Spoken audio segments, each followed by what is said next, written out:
5 kilo ration पर इतना गुमान, भला इतना गुमान। अरे 5 क्विंटल 4.5 जनता परेशान योगी बाबा, कौना मुद्दा पलड़बा चुनाव योगी बाबा। 5 क्विंटल राशन पर इतना गुमान, भला इतना गुमान। दसवा के सान योगी खेतवा बदनाम। 5 किलो राशन पर इतना गुमान, भला इतना गुमान। हेलो दोस्तों, मैं डियर विशाल सर में अपने यूट्यूब चैनल में आप लोगों का स्वागत करता हूं। कैसे हैं आप लोग? आशा करता हूं कि आप लोग अच्छे होंगे, मस्त होंगे। देखो बाबू, जो गाना गाए हैं वो बहुत मस्त है। मस्त इसलिए है, गाना तो सुनने में बहुत अच्छा लगा, लेकिन इसमें कुछ दर्शाया गया है। इस टाइम जो सरकार है बीजेपी का सरकार है, ई राशन 5 किलो की जगह पर 4 किलो दिया जा रहा है और खेती के नाम पर कुछ रुपया दिया जा रहा है।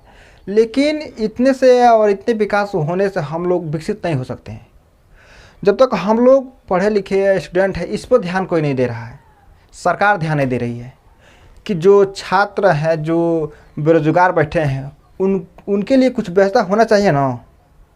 उनके लिए कोई व्यवस्था नहीं है। क्या हम पढ़ाई लिखाई करके हम असफल रहेंगे? सफल होकर भी हम असफल हो जाते हैं। मेन कारण क्या है? हमारा सरकार सही नहीं है। अगर हमारा सरकार सही होता तो कितने भाई लोग बहुत सारे रुपये लगाकर, बहुत मेहनत करके, तैयारी करके बेरोजगार बैठे हुए हैं। सिर्फ सरकार के दोष है। सरकार को इसमें सोचना चाहिए। बस यही था इसका गाना का बोल था।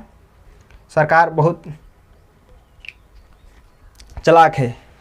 अपना सरकार जमाने के लिए, लोग को भूलियाने के लिए 5 किलो राशन, और जो बेरोजगार बैठे हैं, वाह वाह क्या बात है, 1000 रुपया मिलेगा सालाना। एक साल मिलेगा। क्या इसीलिए हम पढ़ाई पढ़े हैं मोदी जी?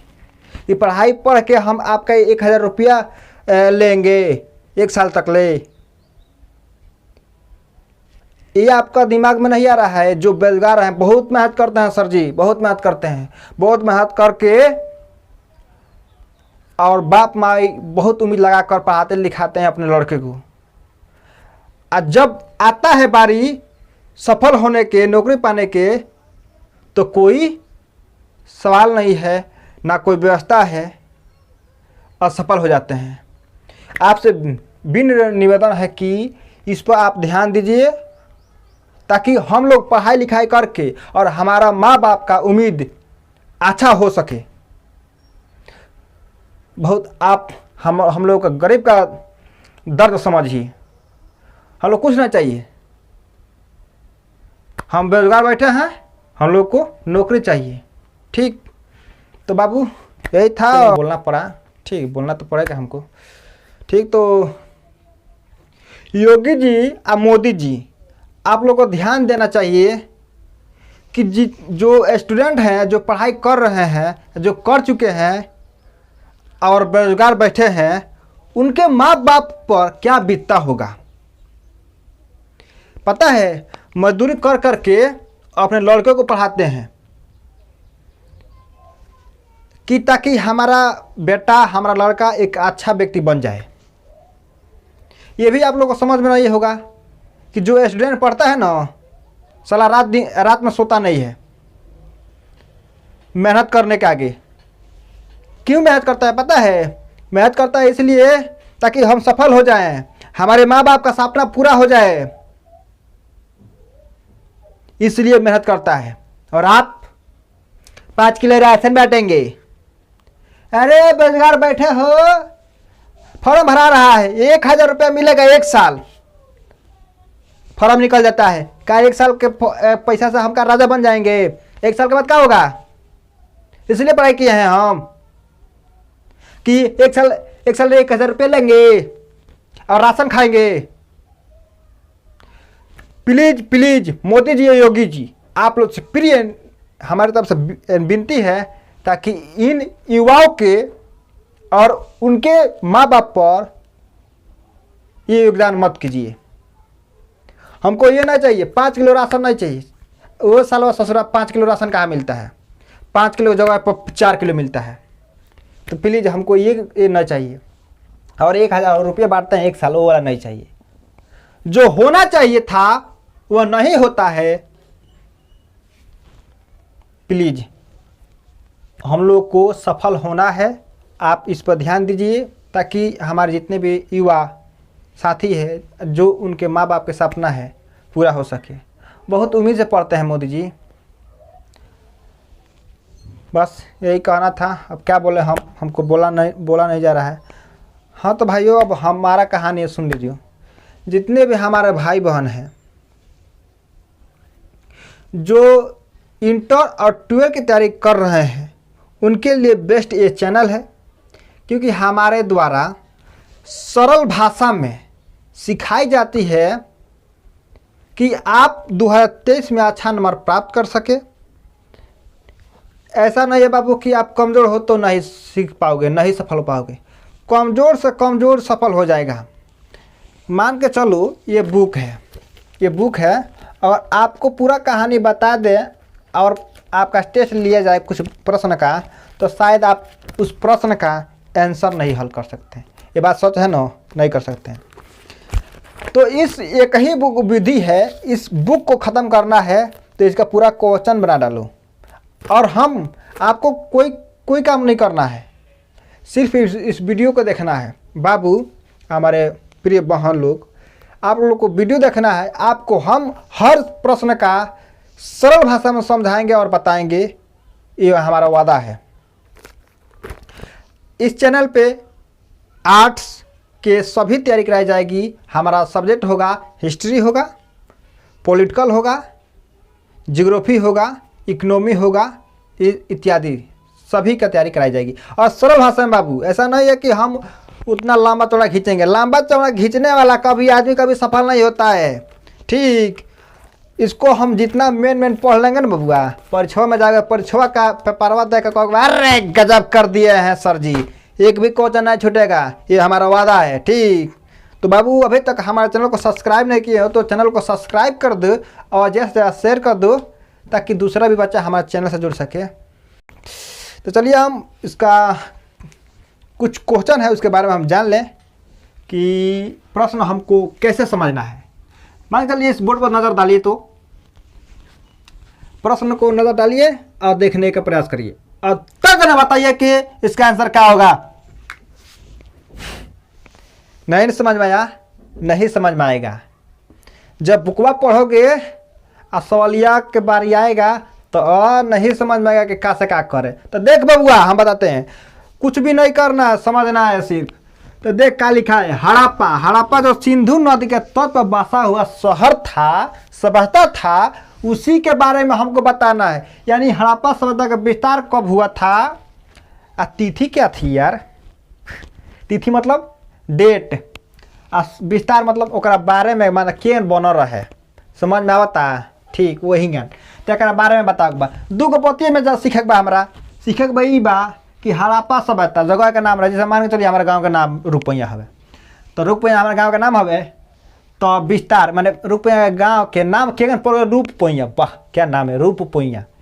और तिथिया बने जैसे ना होला कि लड़के लोग के जन्म होला तो तिथि होला कि तो जन्म कोया हो। ठीक, इसी के बारे में जानना है।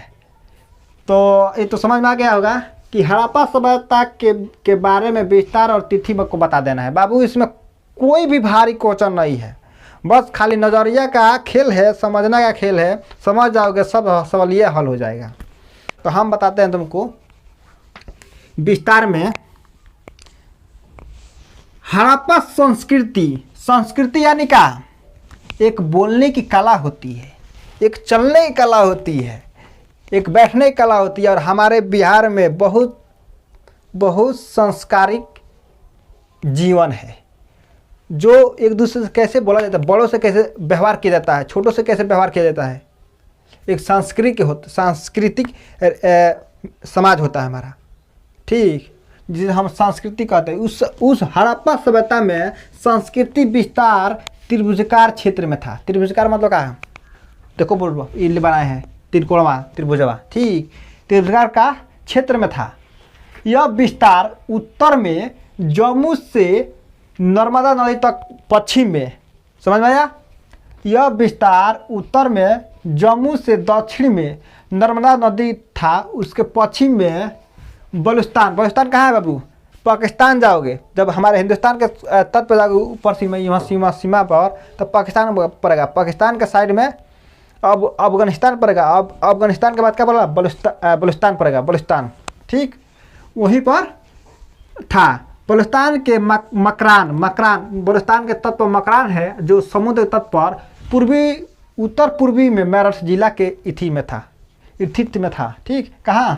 बलूचिस्तान के मकरान, यहाँ जगह का नाम है मकरान। कहाँ था? बलूचिस्तान में था, और इसके तट पर समुद्र था, और उसके उत्तर पूर्वी में मेरठ जिला था। ठीक, इसकी पश्चिमी सीमा में बलूचिस्तान, पूर्वी आलमगीरपुर जिला मेरठ, आलमगीरपुर में जिला मेरठ उत्तर प्रदेश, दक्षिण दयामाबाद जिला अहमदनगर और महाराष्ट्र तथा उत्तरी मांडा जिला अखनूरपुर जम्मू कश्मीर में मानी गई है। समझ में आ गया होगा। अब हम बाबू जानेंगे इसका तिथिया में जानेंगे विभिन्न विद्वानों ने इस सभ्यता के लिए भिन्न तिथियां बताई है। भिन्न मतलब कहाँ है?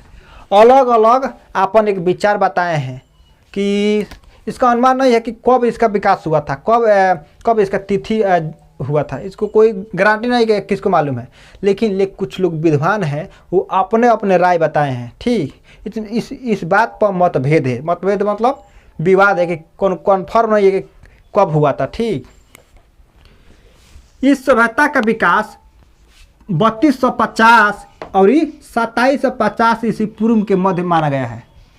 कब माना गया है? मध्य में माना गया है। मध्य मतलब बीच वाला जो होता है, मध्य आधा भाग में माना गया है। इस सभ्यता का विकास 3250 और 2750 ईसा पूर्व में मध्य में माना गया है। ठीक, मार्टिमर हिलर ने इस सभ्यता का समय 2515 से ईसा पूर्व माना है। देखिए अब ये क्या माना है? मार्टी हिलर ने सभ्यता का विकास का माने तिथि माने हैं 2500 से लेकर 15 ईसा पूर्व तक माने हैं। ठीक, और बता दें तीसरी चरण में काम माना गया है। आरंभिक चरण लगभग 3500 ईसा पूर्व में आरंभ हुआ था। देखिए अब ये क्या कर रहे हैं? तीसरे चरण में 3500 ईसा पूर्व में माना गया है। अब देखिए द्वितीय चरण में विकसित में 2600 लेकर 1900 ईसा पूर्व के बीच तथा तीसरी और अंतिम चरण 1900 ईसा पूर्व में से लेकर 1200 ईस्वी पूर्व तक माना गया है। अब देखिए इसमें क्या हुआ है? 2600 से लेकर 1900 ईस्वी पूर्वी के बीच तथा तीसरी चरण में और अंतिम चरण में 19वीं ईस्वी पूर्वी तक और 1200 ईस्वी तक पूर्वी माना गया है। ठीक, अब बता दें आपको, यह काल उत्तर नगरीय हड़प्पा संस्कृति और अथवा उत्तर हड़प्पा संस्कृति के नाम से जाना जाता है। इसके नाम से जाना जाता है, हड़प्पा संस्कृति के नाम से जाना जाता है। ठीक, यही हमारा क्वेश्चन था। वीडियो अच्छा लगा हो तो लाइक शेयर कमेंट और हमारे चैनल को सब्सक्राइब कर दे। धन्यवाद।